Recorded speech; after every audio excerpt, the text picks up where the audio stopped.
चाहता हूं, क्योंकि ये बदले हुए समय में बहुत बड़ी बात होती है कि जिन्होंने शिक्षा के क्षेत्र में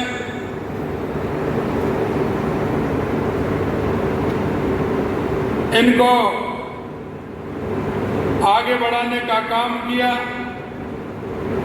और जैसा कि मेरे को बताया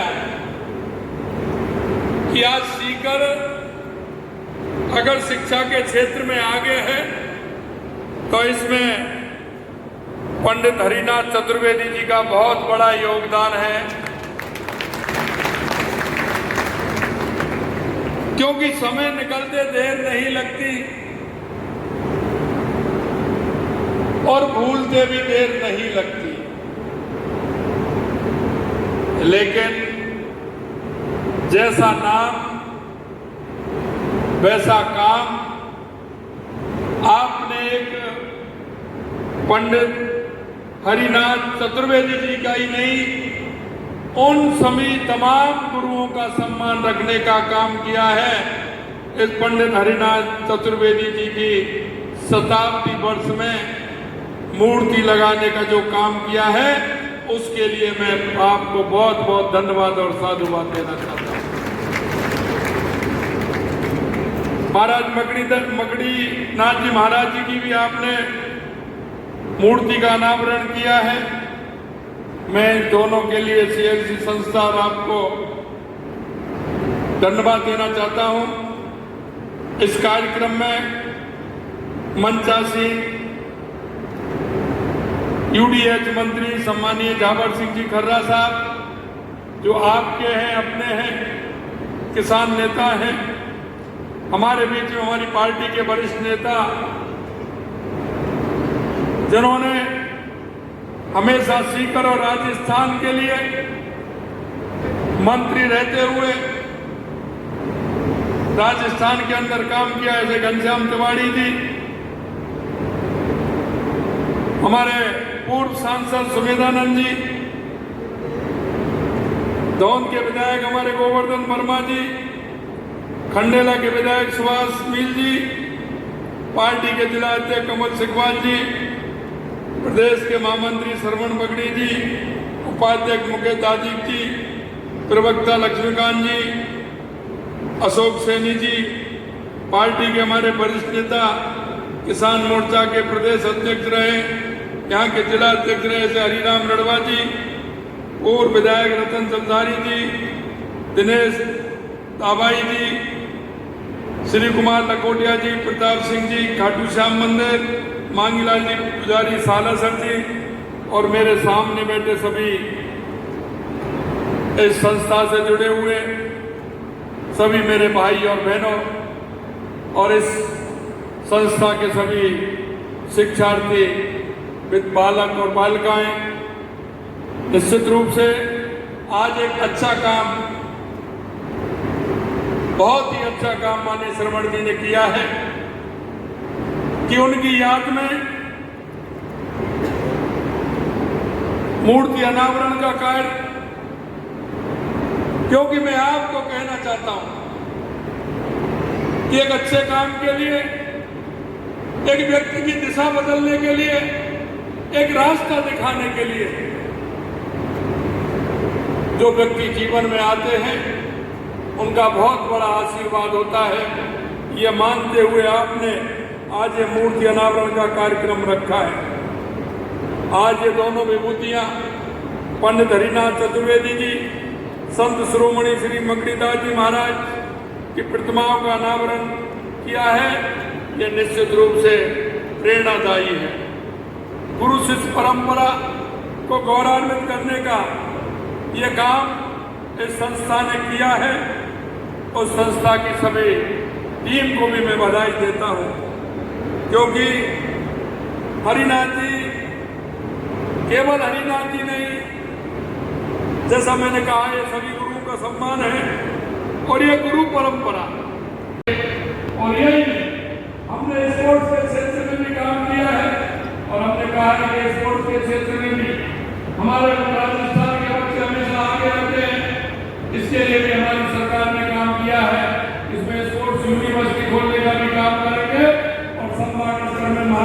छोड़ करके हम हमारी उस ऐसी प्रतिभाएं जो गांव में हमारी प्रतिभाएं छुपी हैं, उन प्रतिभाओं को आगे ला करके देश और दुनिया में हम आगे बढ़ाते हुए हम भारत का नाम, हमारे राजस्थान का नाम रोशन करें। उन प्रतिभाओं को भी आगे लगाया जाएगा।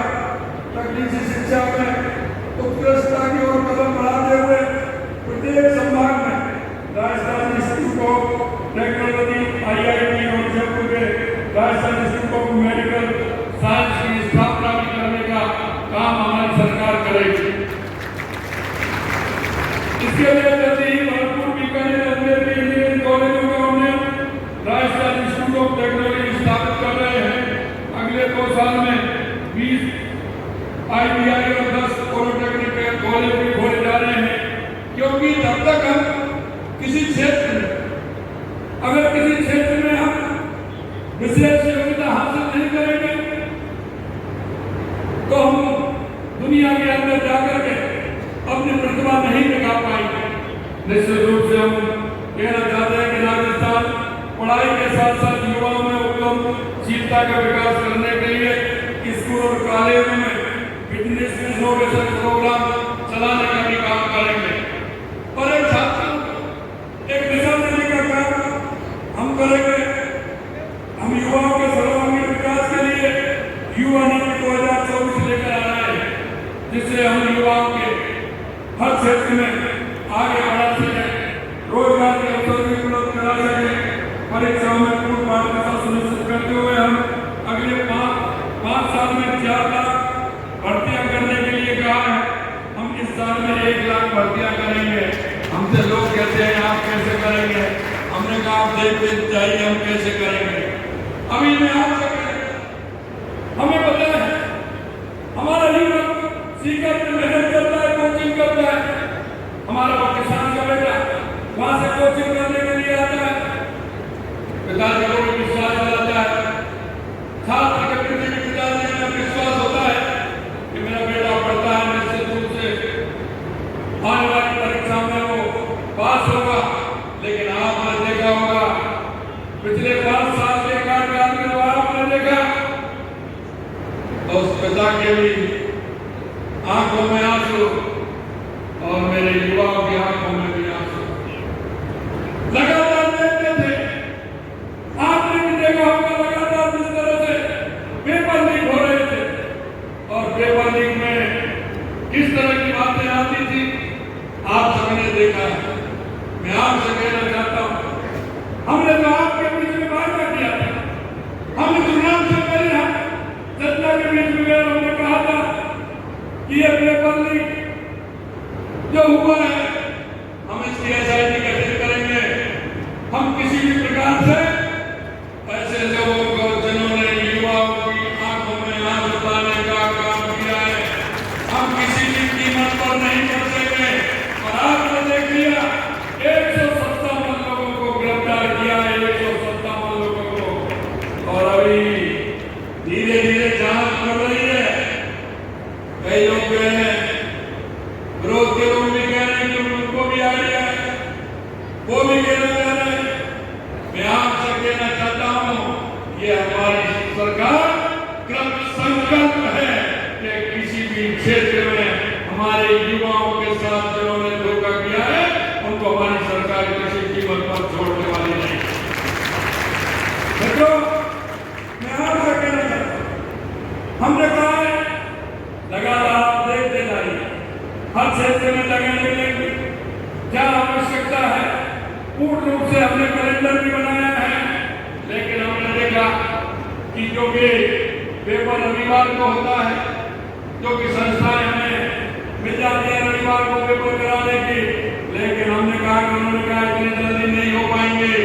हमने कहा बीच में जो छुट्टियां होती है उसका भी कैलेंडर बनाइए, लगातार छुट्टियों में भी पेपर कराइए, जिससे कि हमारे युवाओं का जल्दी से जल्दी पेपर होकर के हम उनका परिणाम निकाल सके, उनको रोजगार दे सके। यही थी मेरे भाई और बहनों। आपने देखा अभी भाई साहब चर्चा कर रहे थे यमुना जल की, क्योंकि हमें पता है कि हमारा क्षेत्र ऐसा क्षेत्र है। हमारा किसान मजबूती से काम करता है और यहाँ का जवान सीमा पर लड़ता है। हमने कहा हमारी शेखावादी का आते ही हमने देखा कि शेखावादी में योजना की बात तो करते हैं, लेकिन किसी के प्रयास कितने हुए।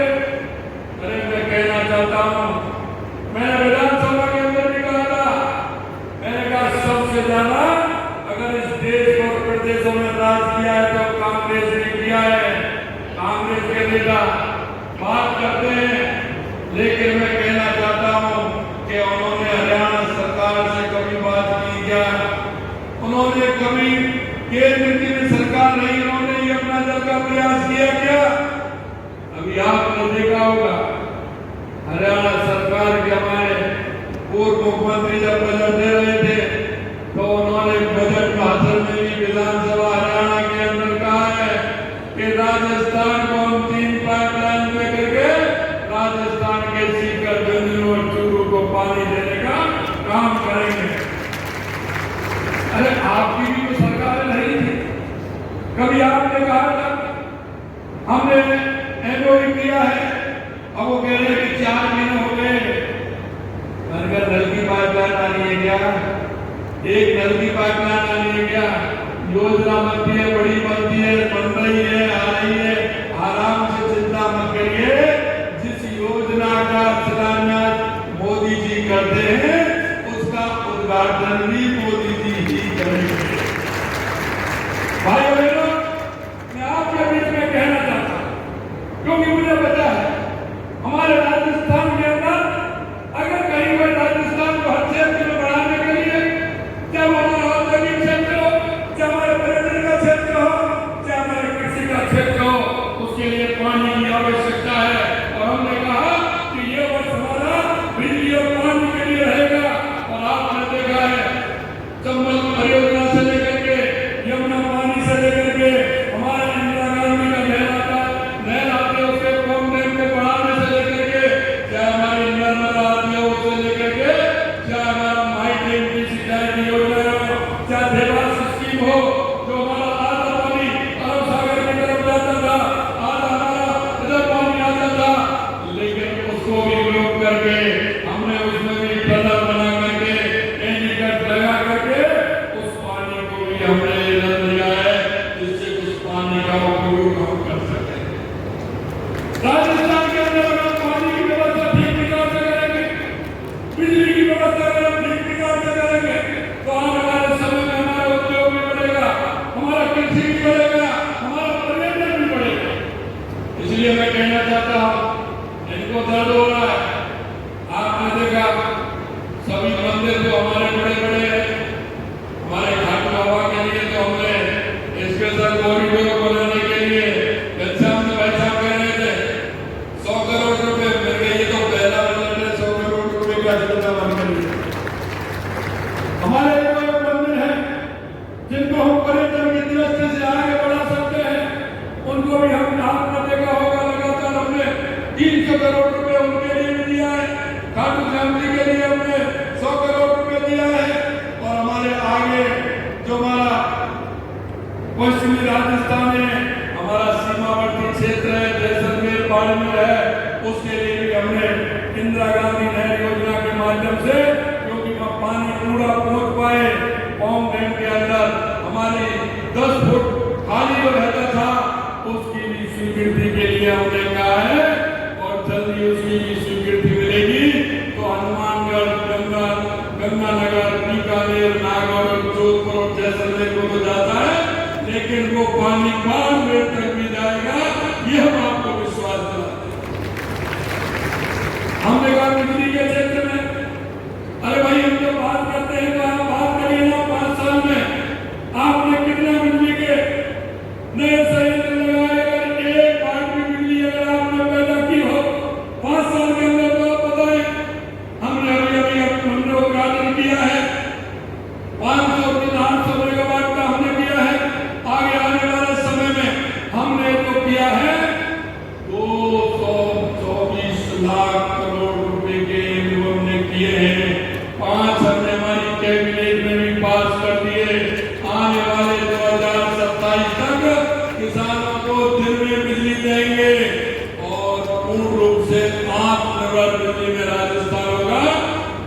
बिजली खरीदेंगे नहीं, बिजली बेचने का काम राजस्थान करेगा। ये हम आपको विश्वास है। हमसे कहा कि ये बजट आपने जो बजट दिया है, ये तो ऐसा बजट दिया है क्योंकि वो हमेशा लुभावने वाला बजट और ऐसा बजट जब देते हैं जब वो चुनाव में जाते हैं। आपने तो ऐसा दिया, हमने कहा हम जनता से वायदा करके आए हैं। हमने जनता से कहा है कि आने वाले समय में हमने जो संकल्प पत्र में जो हमने वायदे किए हैं, हम एक वायदे को पूरा करेंगे। और हमारे सभी विधायक, हमारे मंत्री, हमारे सांसद सभी उसमें लग गए हैं। और आपने देखा होगा जो हमने बजट की घोषणाएं की हैं उन पर काम भी हमने प्रारंभ कर दिया है। ये हम आपको विश्वास दिलाना चाहते हैं। हमने जो बजट में घोषणाएं की आप सभी ने देखा, हमने भी, क्योंकि राजस्थान हमारा है, ये 8 करोड़ जनता हमारी है। हमने कोई भी विधानसभा ऐसा नहीं छोड़ा जिसमें हमने बजट नहीं रखा हो। आपकी तरह नहीं है। कांग्रेस के लोग करते थे, कांग्रेस के विधायक होते थे, वहां बजट देते थे, दूसरे विधायक होते थे, वहां नहीं देते थे। हम आपसे कहना चाहते हैं एक भी विधानसभा ऐसी नहीं होगी जिसमें हमने बजट नहीं दिया हो, क्योंकि हम 8 करोड़ राजस्थान की जनता के लिए काम करते हैं, आवाम के लिए हम काम करते हैं। भाइयों बहनों, मैं आपसे इतना कहना चाहता हूँ, मेरे को सीकर का बताया है। सीकर में आपने देखा होगा हमने वीरों, गांधी, निर्माताओं, सरस्वती पुत्रों की धरती के लिए, विकास के लिए जो पहल की है, हमने सरकार में बनते ही यमुना जल समझौता जैसा हमने कहा वो भी हमारा सीकर, चूरू और झुंझुनू के लिए है। हमारी सरकार ने बजट में सीकर विधानसभा क्षेत्र का पूरा ख्याल रखा है।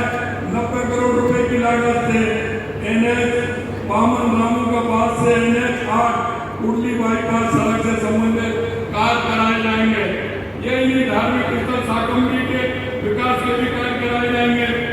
शुद्ध एवं स्वच्छ प्राणवायु के लिए अर्बन ग्रीन लक्ष्य की महत्वता को ध्यान में रखते हुए सीकर के विभिन्न नगरीय क्षेत्र पौधारोपण और पार्क के विकास भी होंगे। सीकर की ITI में 3D printing, internet of things, fibre to home, technician, multimedia, animation आदि से संबंधित आवश्यकता प्रारंभ किए जाएंगे। इस तरह के कई कार्य कई देवासा में संचालित आदर्श आवासीय विद्यालय के तौर पर संभाग स्तर पर क्रमबद्ध रूप से आदर्श वेद विद्यालय में स्थापित किए जाएंगे। साथ ही वेद विद्यालय में कार्यरत अध्यापकों के मानदेय को 8,000 रुपये से बढ़ाकर के 15,000 रुपये में किया है। सीकर में विशेष न्याय मजिस्ट्रेट, भ्रष्टाचार निरोधक एक्ट न्यायालय खोला जाएगा। उपस्वास्थ्य केंद्र माधोपुरा में हरिपुरा के भवन निर्माण का कार्य कराया जाएगा।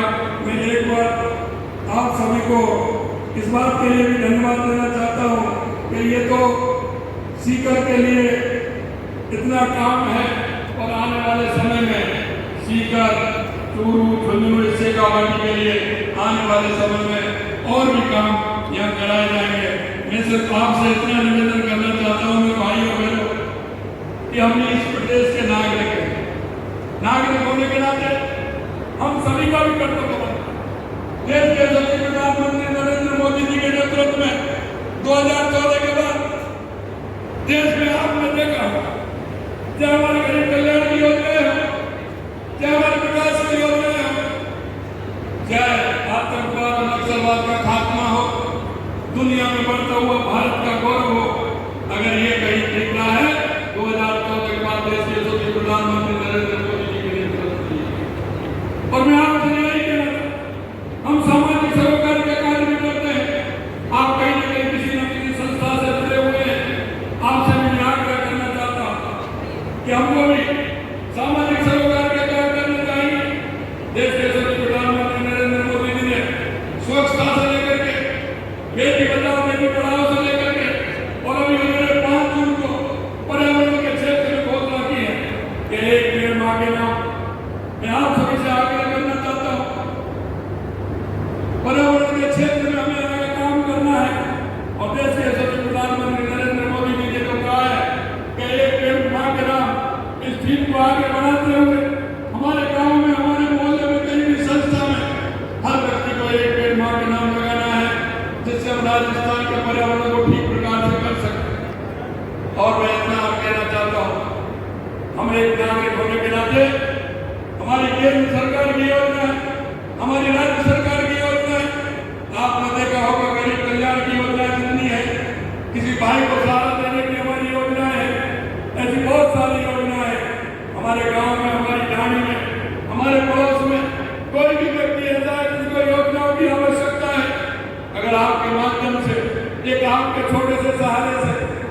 व्यक्ति को अगर लाभ मिलता है तो हमें उसको लाभ देने का काम भी हमें करना है।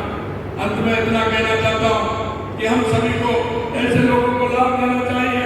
पंडित दीनदयाल उपाध्याय जी की अंत्योदय योजना अंतिम पंक्ति में जो व्यक्ति खड़ा है, जो भी हम जब हमारा राजस्थान को विकसित कर सकते हैं, हमारा हर व्यक्ति आगे हो, हमारा युवा, हमारी महिला, हमारा किसान, हमारा मजदूर अगर आगे रहेगा तो हमारा राजस्थान भी आगे रहेगा। देश के प्रधानमंत्री नरेंद्र मोदी जी के नेतृत्व में हम भारत को विकसित बनाने का काम करें, हम राजस्थान को विकसित बनाने का काम करें और हम जनता के बीच में जाकर के उन योजनाओं का लाभ दिलाएं। ऐसा मैं आप सभी से निवेदन करना चाहता हूँ। भाई सरवण जी को और आप सभी इतनी बड़ी संख्या में आए आप सभी को, संस्था को मैं पुनः धन्यवाद देना चाहता हूँ। आप सभी को बहुत बहुत धन्यवाद। इस कार्यक्रम में सभी आप आए, आप सभी को धन्यवाद। जय हिंद, जय भारत, जय राजस्थान। सभी को बहुत बहुत धन्यवाद माननीय मुख्यमंत्री महोदय, आपने अपने अति व्यस्त और कीमती समय को निकालकर इस कार्यक्रम की शोभा बढ़ाई। सीएमसी परिवार और सीकर रमेश आपका नहीं रहेगा।